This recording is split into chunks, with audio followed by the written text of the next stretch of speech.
Perfecto, muy bien. El día de hoy vamos a ver el Journal Club correspondiente al módulo de cáncer de vulva. Vamos a revisar estos 3 artículos, que son artículos clásicos, y vamos a comenzar con el artículo de James, que fue publicado en la revista de Gineco-Oncología en 1990. Como antecedente, en ese tiempo existían datos insuficientes que comparaban el tamaño tumoral, los márgenes libres con riesgo de recurrencia y la localización. Por lo tanto, se realizó una revisión retrospectiva de 1957 a 1985, multicéntrica, cuyo objetivo era evaluar el riesgo de recurrencia local posterior a la cirugía primaria para el carcinoma vulvar.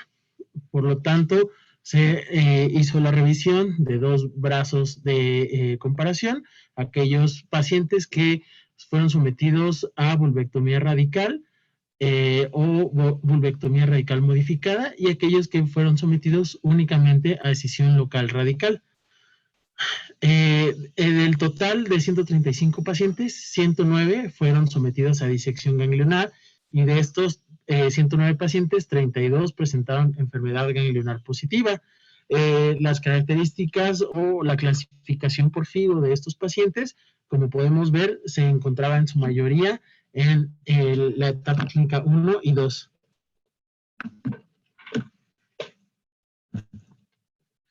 En cuanto a los resultados, hubo 21 recurrencias locales, 13 en vulvares y otros sitios los cuales no fueron especificados, y el tratamiento primario relacionado a esto fue la vulvectomía radical. 18 pacientes fueron tratados con escisión local radical sin recurrencia. El margen más cercano fue en vulva, con recurrencia en la cercanía en todos los casos, correlacionando el incremento en la distancia del margen con la disminución en la recurrencia, lo que es estadísticamente significativo. Para la recurrencia local, los 7 márgenes positivos tuvieron 4 recurrencias locales vulvares, mientras que 91 pacientes con márgenes libres, todos ellos más de 8 milímetros, no tuvieron recurrencias vulvares. Una vez que analizamos por la distribución de frecuencia, podemos ver que estadísticamente se correlaciona la profundidad de invasión, el grosor tumoral y el patrón de crecimiento. En este caso, los datos de recurrencia local o vulvar eran menores con el tipo de patrón empujante, más que el infiltrante, que se correlaciona con una recurrencia local elevada. La mayoría de los márgenes que tuvieron recurrencia tuvieron un margen menor a 8 milímetros. Se estudió la posibilidad de predecir aquellos pacientes que iban a presentar recurrencia con un margen de 4.8 milímetros, y aunque en el 91% para los pacientes que no iban a presentar recurrencia fue estadísticamente significativo y se correlacionó para estos pacientes, no fue así para aquellos que iban a presentar recurrencia, dejando una efectividad cerca del 61%, lo cual probablemente en este caso podemos no tomar como un corte totalmente cierto para aquellos pacientes que sabemos que pueden tener otros factores de recurrencia. Ahora, el porcentaje de recurrencia se correlacionó también con la etapa clínica de los pacientes, siendo más frecuente para los pacientes con etapa clínica 3 y etapa clínica 4.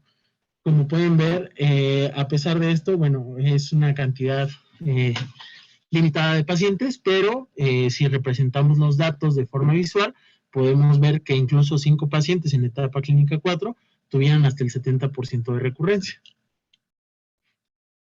Con respecto a la invasión de la profundidad y la recurrencia local, nuevamente se correlacionó con un límite de 9.1 milímetros, 90% de los pacientes que no tendrán recurrencia, para aquellos que tienen menos de este límite, y 33% los cuales tendrán recurrencia si sobrepasan este límite. Cada 10 milímetros de profundidad de invasión incrementa el riesgo de recurrencia local hasta un 30%. El corte de 10 milímetros en cuanto al grosor tumoral correlaciona también al 90% de los pacientes que no tendrán recurrencia, mientras que los 33% de pacientes que sí tendrán recurrencia se pueden catalogar con este corte de 10 milímetros.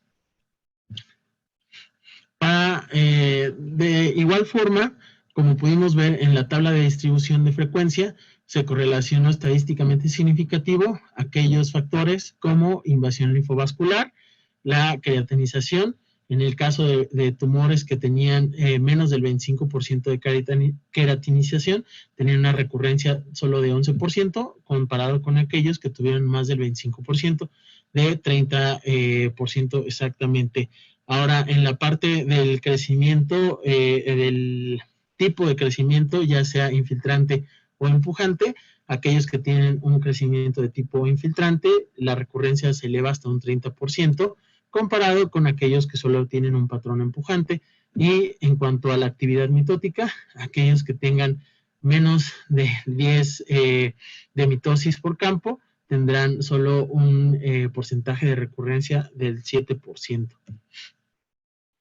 Como discusión, nuestro autor maneja que los márgenes menores de 8 milímetros tienen hasta un 50% de riesgo de recurrencia local. El margen de 4.8 milímetros podría correlacionar a aquellos pacientes con otros factores de buen pronóstico, pero no nos servirían para aquellos pacientes que tienen otros factores de pronóstico malo para recurrencia, ya que tienen muchos falsos positivos en este rubro. Si consideramos aquellos pacientes que cumplen con los factores de recurrencia local de buen pronóstico, podemos decir que un margen de 1 centímetro es seguro, y esto lo ve reflejado cuando se reduce a 50% lo que era el corte previo a este estudio de 2 a 3 centímetros. Ningún paciente con invasión estromal o profundidad de invasión menor a 2.5 milímetros tuvo recurrencia, y los pacientes con un patrón infiltrante tendrán, como ya comentamos, el 30% de riesgo de recurrencia. Aunque la invasión linfovascular tiene un 39% de riesgo, aquellos pacientes que tienen queratina menos de 25 tienen solo un riesgo de 11%, y tumores con menos de 10 dosis tienen 7% de recurrencia.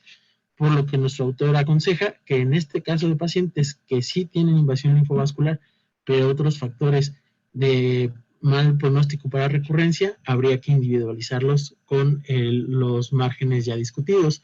Por lo tanto, podemos concluir que los márgenes de 1 centímetro para pacientes con factores de buen pronóstico son suficientes para estar seguros de que la recurrencia será menor. Un margen menos de 8 milímetros, la invasión linfovascular, tienen más de 50% de probabilidad de que recurran de forma local. Y la probabilidad de recurrencia tenemos que saber que va a aumentar con la etapa. Como vimos, las etapas con más probabilidad de recurrir son las etapas avanzadas, la etapa 3 y la etapa 4. Y los factores pronósticos de baja recurrencia son la invasión menos de 2.5 milímetros, el grosor de 2.5 milímetros, un tipo de invasión empujante más que infiltrante, queratina menos del 25%, y aquellos que tengan invasión linfovascular negativa. Nuestro siguiente artículo es el artículo de Charles, publicado también en la revista de Obstetricia y Ginecología en 2009. Como antecedentes, la supervivencia global a 5 años para pacientes con enfermedad ganglionar positiva es del 30%, y para aquellos que tienen 3 o más metástasis ganglionares unilaterales, la supervivencia pues sigue siendo pobre. En 1986 es por eso que el grupo de gineco-oncología realizó un estudio aleatorizado multicéntrico de intención a tratar a 2 años con un reporte inicial que documentó un 68% a favor de la radioterapia.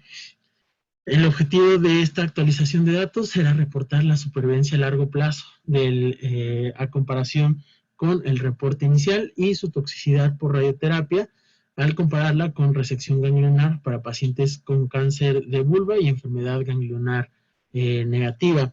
La mediana de seguimiento fue de 74 meses. Se hizo la revisión de los 2 brazos de tratamiento, aquellos que fueron sometidos a radioterapia postoperatoria posterior a una vulvectomía y linfadenectomía inguinal, y aquellos que recibieron únicamente resección ganglionar ipsilateral. Los criterios de inclusión para este estudio fueron que los pacientes tuvieran carcinoma epidermoide invasor y aquellos candidatos a vulvectomía radical y linfadenectomía inguinal bilateral podían tener metástasis uni o bilaterales. Aquellos pacientes con cáncer de vulva recurrente eran excluidos, así como aquellos que tenían neoplasias previas y enfermedad ganglionar positiva no resecada en el primer tratamiento. La radioterapia se administró 6 semanas posterior a la cirugía y consistió de 45 a 50 grays con un fraccionamiento convencional y una duración del tratamiento hasta 6 semanas. Se utilizó un plano medial pélvico entre el borde superior del foramen obturador y el borde superior del L5-S1. El cálculo de dosis fue al centro de las áreas ganglionares, principalmente femorales e inguinales, asegurando una profundidad de 2 a 3 centímetros, y se utilizó una APPA. Se incluyeron además las regiones ganglionares de obturadores, genitales y los ilíacos internos y externos. Como resultado se reporta una media de ganglios inguinales positivos durante el tratamiento primario quirúrgico de 22, y hubo 21 recurrencias en el brazo de radioterapia en esta actualización que fue del 2009, con respecto a solo 23 que habían con respecto a 19 que habían en el primer análisis, y en esta ocasión hubo 27 recurrencias en el brazo de la resección ganglionar con respecto a 23 que había en el análisis previo. Los decesos específicos por cáncer se dieron en 18 en el brazo de radioterapia y 28 para el procedimiento de resección ganglionar. Los decesos de todas las causas se correlacionaron, fueron 32 en brazo de radioterapia y 30 en brazo de resección ganglionar.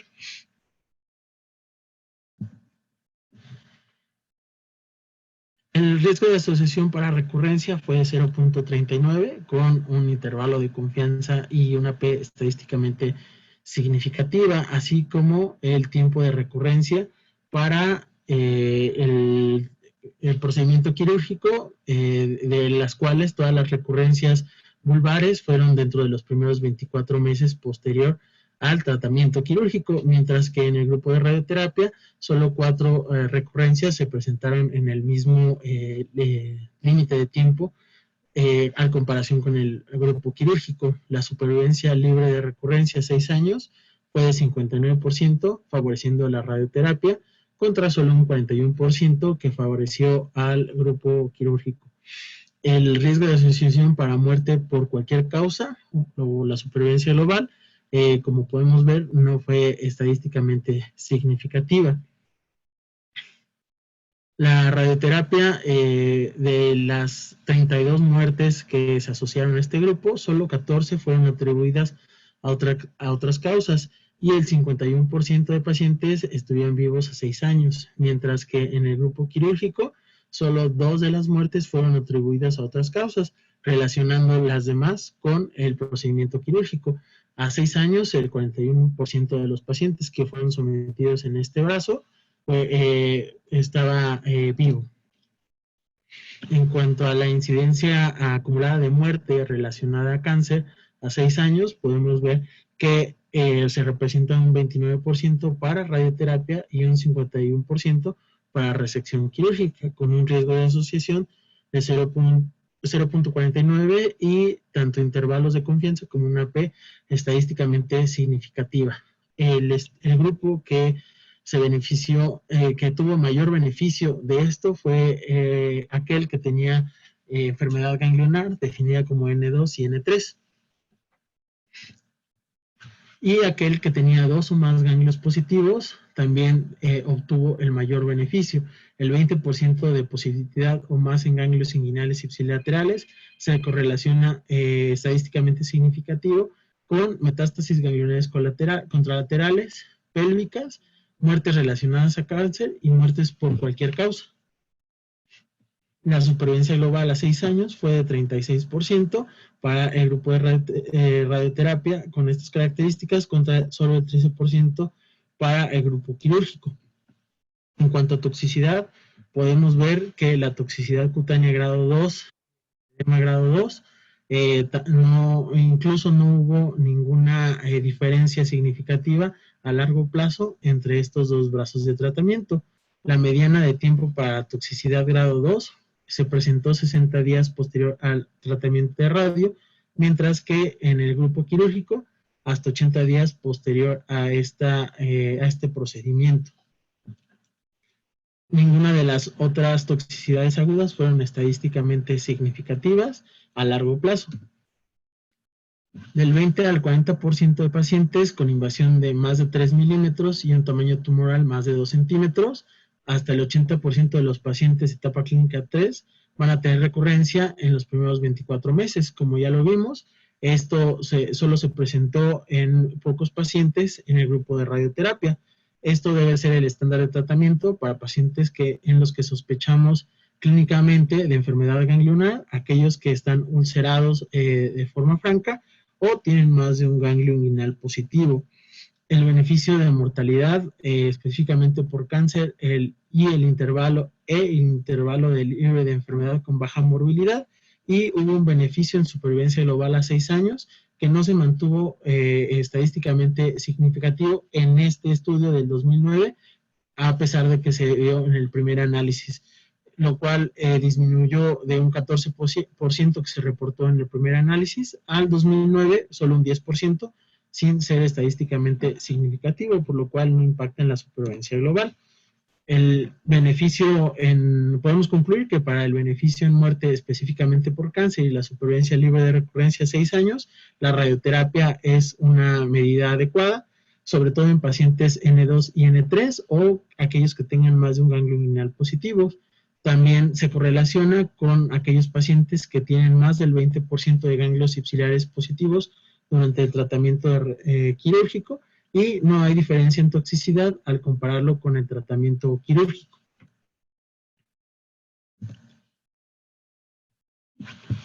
El siguiente estudio es de Moore, el cual fue publicado en el 2012. Es un estudio fase 2 y como antecedentes tiene que existieron dos estudios previos a el de Voronovo y Hacker, que demostraron respuestas patológicas completas cuando se agregaba radioterapia preoperatoria a pacientes con cáncer de pulmón avanzado. Esto fue también plasmado en el estudio 101 del grupo de ginecología oncológica, donde administraron quimio-radioterapia con un 31% de respuestas patológicas completas. Aunque estos estudios plasmaban los beneficios de la radioterapia, no existía una definición en dosis ni la combinación adecuada o exacta de la quimioterapia que podríamos utilizar. Por lo tanto, se realizó este estudio fase 2, aleatorizado y prospectivo, de intención a tratar. La media de seguimiento fue de 24 meses. El objetivo fue reportar la eficacia y la toxicidad de la radioterapia, así como el uso de quimioterapia semanal concomitante con cisplatina para lograr respuestas patológicas completas. Y los criterios de inclusión que se utilizaron fue aquellos pacientes con enfermedad localmente avanzada no tratada, aquellos pacientes con carcinoma epidermoide T3, T4, N0, N3 y sin metástasis, y un ECOG de 0 a 3. La radioterapia se utilizó solo técnica 3D con campos APPA. El objetivo fue tumor primario vulvar y 2 centímetros de margen, la región ganglionar inguinofemoral y aquellos ganglios pélvicos inferiores. Los ganglios inguinales mediales también eran incluidos en el campo de tratamiento. La dosis que se utilizó en este estudio fue de 57.6 grays con un fraccionamiento convencional. La quimioterapia utilizada fue de cisplatino por 7 ciclos semanales. Como podemos ver, las características de nuestros pacientes incluyeron pocos pacientes que pudiéramos tropicalizar en nuestro contexto latino. La mayoría de los pacientes superaban los 50 años y la mayoría eran pacientes con un ECOG aceptable. La etapa clínica era de 3 a 4A y el tamaño tumoral más frecuente fue de 2 centímetros hasta los 6 centímetros, la mayoría siendo tumores de un grado 1 o grado 2 y nada despreciable, había pacientes que entraban en la categoría N1 y N2, aunque la mayoría eran N0. Como resultados, el 69% de los tratamientos pudieron completarse tal y como lo habían planeado los investigadores. Las razones de interrupción de los tratamientos fueron toxicidad en 9 pacientes, muerte en 2 pacientes que se relacionaron al tratamiento y otras causas no especificadas fueron 7. Las respuestas patológicas completas que se lograron fue el 64%. De estas se vieron únicamente clínica y 29 fueron a biopsia quirúrgica para documentar la respuesta patológica completa, siendo esta positiva. 5 respuestas clínicas, se observaron 5 respuestas clínicas completas, pero en el estudio de patología se detectó enfermedad vulvar persistente que requirió tratamiento quirúrgico y en 3 pacientes el material de patología fue insuficiente, aunque tuvieron respuesta clínica completa. En cuanto a las respuestas completas, para el 50% que representa 29 pacientes de los 58 estudiados, y en las respuestas clínicas el 78% del 78% de los 37 pacientes. 34 mujeres tuvieron disección ganglionar pretratamiento, de las cuales el 56% tuvieron ganglios positivos, el 35% ganglios negativos y el 9% fue incierto. En cuanto a respuestas patológicas completas en este grupo, se dio 42% en aquellas pacientes con ganglios positivos, 75% en aquellas pacientes con ganglios negativos, y el 66% se registró en este grupo que no se había definido en el primer estudio el resultado de los ganglionar. 12 mujeres con disección ganglionar posterior a la quimio-radioterapia tuvieron de estas el 58% ganglios positivos, el 25% ganglios negativos y el 17% fue incierto el estudio inicial. Las respuestas patológicas completas fueron 57% en aquellas mujeres que tenían ganglios positivos contra un 33% para las mujeres que tenían ganglios negativos. 12 mujeres que no recibieron disección ganglionar tuvieron una respuesta patológica completa de 42% de ellas, que corresponden a 5 de las pacientes. 29 pacientes con respuesta patológica completa, solo de estas 29, 22 no tuvieron evidencia de recurrencia y se presentaron 7 recurrencias. Las recurrencias que se observaron fueron vulvares y locorregionales principalmente. En este grupo también se incluyeron 2 pacientes que tuvieron recurrencias a distancia.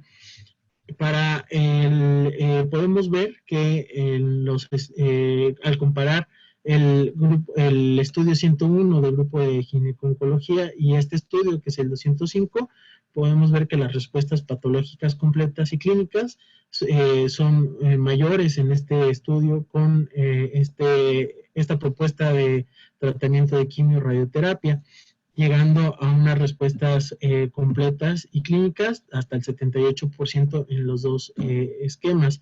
La supervivencia global a 24.8 meses de seguimiento para las 35 mujeres, 4 tuvieron recurrencia o enfermedad persistente y se registraron 23 decesos, de los cuales fueron 18 tuvieron relación con la enfermedad, una tuvo relacionada a complicaciones propias del tratamiento y 3 fueron por otras causas, mientras que en una no se encontró la causa. Este es el primer estudio que especifica una dosis y un esquema específico de quimioterapia. En este caso se utilizó cisplatino y una dosis de 57.6 grays con un fraccionamiento convencional. Aunque los resultados fueron mejores que en el estudio 101, aún habría que definir las causas de por qué se encontraron estos resultados prometedores. La respuesta completa fue un 19% más comparado con la dosis que se administró en este estudio del 205, que nuestro autor reporta que fue un 20% más que lo que se utilizó en la primera vez. Hay que individualizar el tratamiento, sobre todo en aquellas mujeres con edad avanzada que pueden padecer complicaciones importantes, ya que en muchas de ellas, algunas de las causas que se registraron fueron osteonecrosis de huesos pélvicos y fracturas de cadera, y considerar que existían muertes relacionadas al tratamiento que aún, aunque no en el estudio no el objetivo verificar las comorbilidades, no se incluyeron, sí nuestro autor esta recomendación. Podemos concluir que la quimioterapia con radioterapia es una opción de tratamiento para la enfermedad localmente avanzada. El tamaño de los campos de tratamiento son más amplios porque se incluye un mayor volumen, por lo que es importante considerar la toxicidad, sobre todo para las pacientes que ya vimos que podían tener alguna comorbilidad que aumente esta toxicidad, y aquellas veamos que esto es un riesgo elevado, podríamos considerar una técnica como la IMRT. La dosis que se utilizó para estos pacientes fue de 57.6 grays, aunque esta dosis no está estudiada de acuerdo a nuestro autor. En cuanto a la curva dosis-respuesta, parece que fue efectiva en esta revisión. Y eso es todo.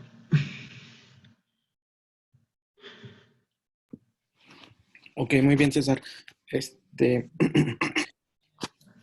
¿Alguien de los R1 nos podría explicar de forma muy general cuál es el manejo del cáncer de vulva por etapa clínica, por favor?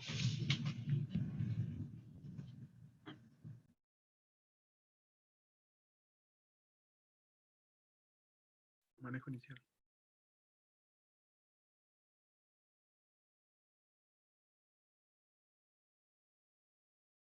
Si hay otro R1, si no, pues tú, César.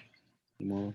El manejo inicial en estos pacientes es en etapas tempranas es con vulvectomía, es lo que está recomendado. Ok, y en etapas avanzadas, o sea, ¿cuál es el manejo de forma general de acuerdo a la etapa clínica? En etapas tempranas, etapas localmente avanzadas. Para las etapas principalmente dos, y me parece que también la 1B, no recuerdo muy bien, la escisión local es la que está recomendada para radioterapia a vulva en estas pacientes, siempre y cuando los márgenes sean menos de 8 milímetros o que tengan los factores de recurrencia que ya vimos, invasión linfovascular, a una profundidad de invasión de más de 5 milímetros. También el tamaño tumoral, como ya vimos, es un factor de recurrencia, y habría que en algunos casos agregar las radioterapia a ganglios pélvicos sanguinales en caso de que, como ya vimos, tengan uno o más ganglios positivos, ya sea unilateral, y obviamente aquellos que tengan metástasis bilaterales o aquellos con ganglios N2 que son extensión extracapsular. Para la etapa 3 y 4, el tratamiento de elección es quimio-radio, adyuvante, y justamente con cisplatino.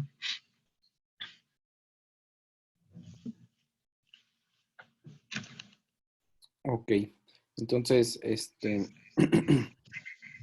a ver, Alfredo, no sé si nos escucha. Sí, doctor. ¿Cuál es el manejo en las etapas tempranas. No me estoy refiriendo a radioterapia precisamente, sino al manejo en general que se describe en las guías de las etapas tempranas y localmente avanzadas de cáncer de vulva.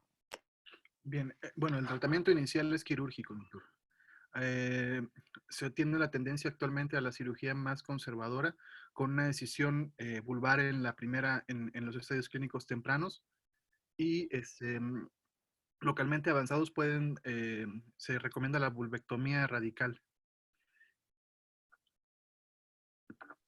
Ok, ¿está seguro que la vulvectomía radical es la primera opción? No, no, no. La primera opción es la decisión total. En etapas tempranas y en Sí, etapas doctor. localmente avanzadas, ¿qué es lo que se prefiere? Mm,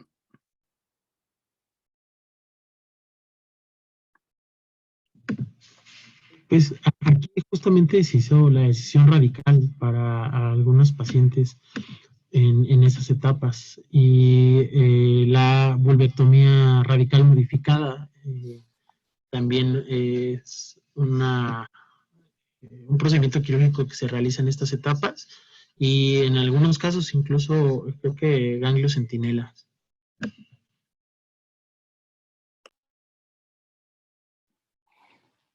Ok. Eugenia, Hola.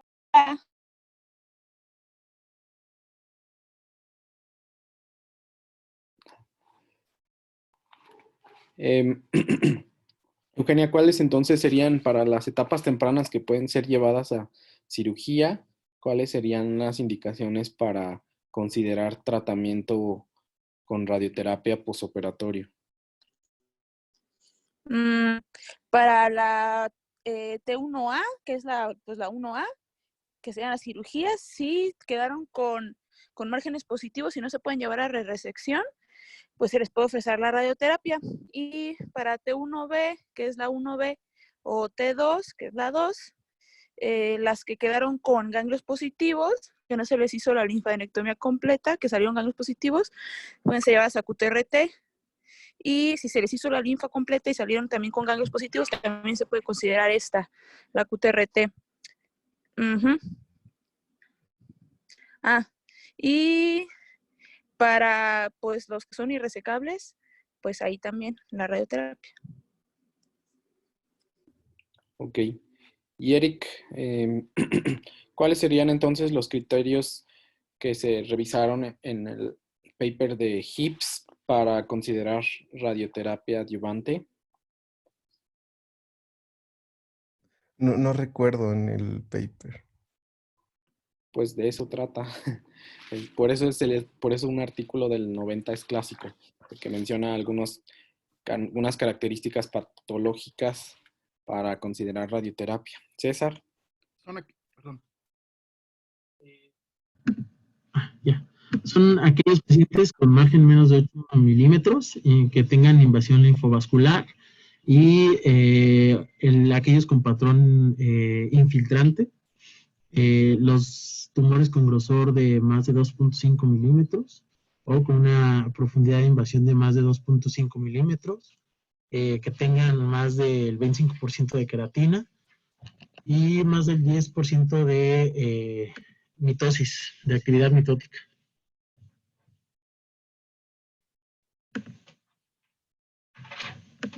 Ok, de los R2, respecto al artículo clásico de HIPS que estamos abordando en este momento, ¿qué opinión tienen?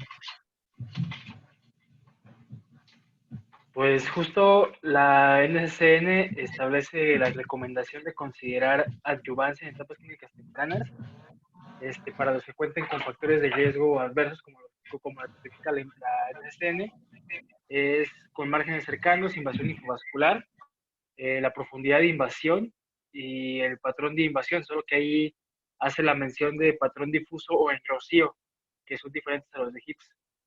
Y también que tuvieran, o en caso que tuviera invasión linfovascular negativa, pero que tuviera involucro ganglionar, aunque haya sido resecado, también pudiera ser una indicación de adyuvancia, porque menciona la NCCN que es un indicador indirecto de invasión infravascular.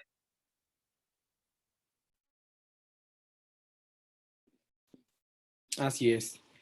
Y bueno, en etapas localmente avanzadas, una posibilidad es hacer una cirugía, una vulvectomía radical. Sin embargo, pues como su nombre lo dice, es una cirugía bastante mórbida que puede tener algunas también complicaciones y secuelas en los pacientes, y por ese motivo se considera dar tratamiento primario o un tratamiento con intento de alguna forma preoperatorio. Cuando el tratamiento de quimio-radio en etapas localmente avanzadas se pretende realizar de forma preoperatoria, ¿cuál sería el objetivo? ¿Alguno de los R2? O sea, el objetivo va a ser llevar a la paciente a cirugía y que sea una cirugía no exenterativa. Por eso, por ejemplo, si desde el inicio la paciente tiene ganglios fijos o ulcerados, pues es una indicación bueno, es una buena candidata para darle tratamiento neoadyuvante con quimio-radio.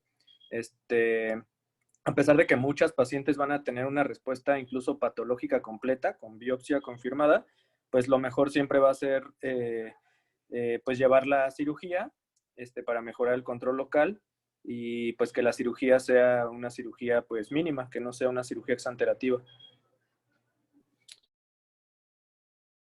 Así es, el objetivo, que es lo que se revisó en el último estudio que revisamos, de dar tratamiento preoperatorio es pues reducir la carga de enfermedad y hacer una cirugía menos radical, que siempre es pues más conveniente para los pacientes y para el procedimiento en sí.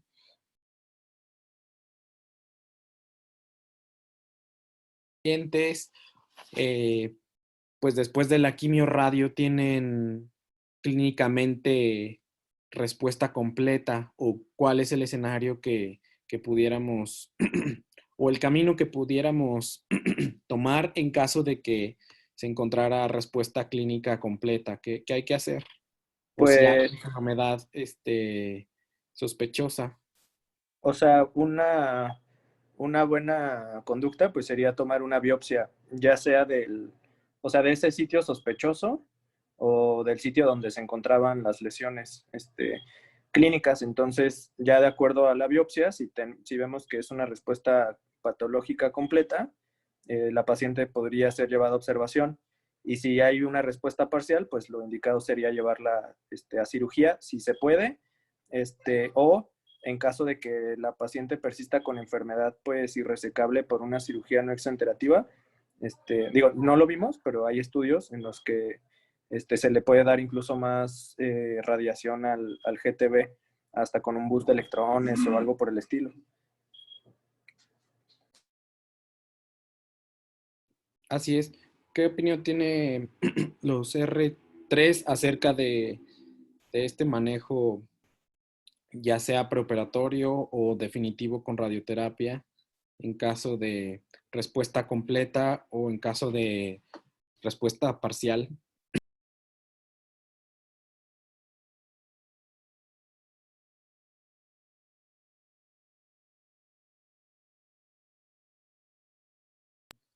¿Algún R2? ¿Otro R2?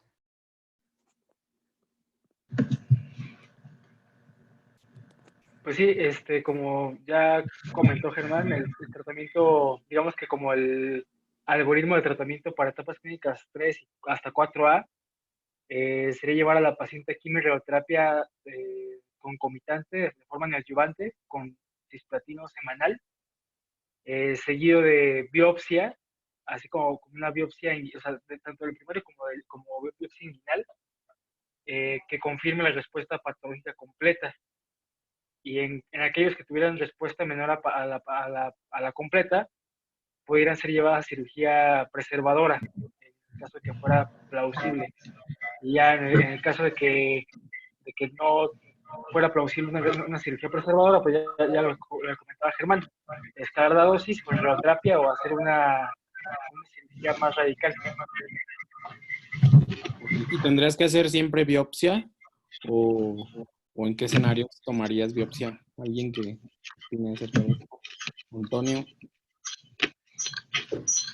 Yo creo que en los escenarios que se debería de tomar biopsia es en aquellas pacientes en las que tú, después de haber recibido tratamiento con quimio radio, no puedas valorar bien la respuesta.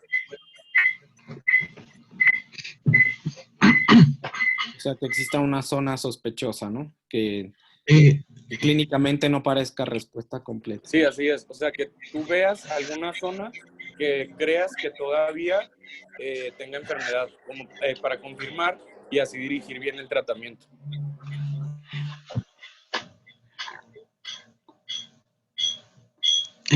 También algunos estudios, bueno, me parece que durante la revisión, las revisiones leí en otros artículos que hay pacientes que tienen respuesta clínica completa y en la patología también tienen la respuesta completa, pero tienen otros factores de mal pronóstico, por ejemplo, mujeres jóvenes o algún otro factor como invasión linfovascular, y aquellas pacientes pues son también candidatas. Creo que eso también es otro factor a considerar.